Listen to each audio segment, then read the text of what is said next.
مرحبا بكم، أهلا وسهلا في السلسلة الرمضانية الخاصة بشخصيات وأعلام من الأوراس.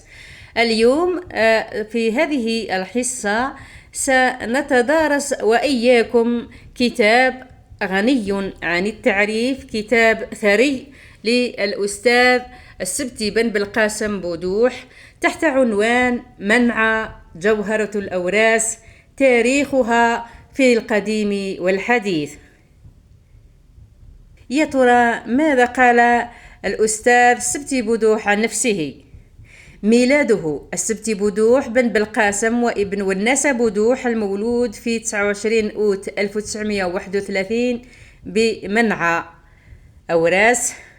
في قرأ القرآن في زوايا منعى، كما زاول التعليم الابتدائي بالعربية والفرنسية، ثم انتقل إلى معهد ابن باديس بقسنطينة حيث تحصل على الشهادة الإهلية، ثم انتقل إلى جامع الزيتونة بتونس، إلى أن اندلعت ثورة 1954 بالجزائر حيث انقطع عن الدراسة والتحق بصفوف جيش التحرير الوطني في سنة 1956.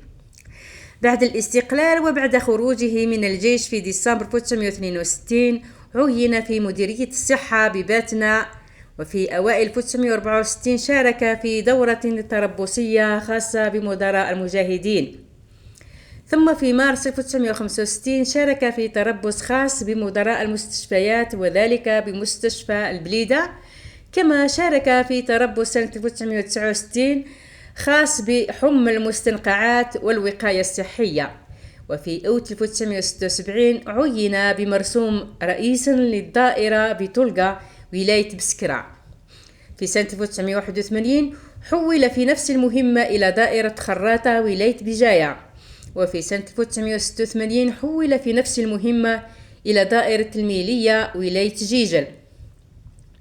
في سبتمبر 1990 أحيل على التقاعد، كما أنه قام بنشاطات وتقلد مسؤوليات في مختلف المنظمات الجماهيرية كمناضل في حزب جبهة التحرير الوطني، انتخب منسق خلية المستشفى، ثم عضوا بالقسمة بباتنا، كما انتخب أمين الفرع النقابي للعمال بالمستشفى، ثم عضو بمكتب الاتحاد الإقليمي.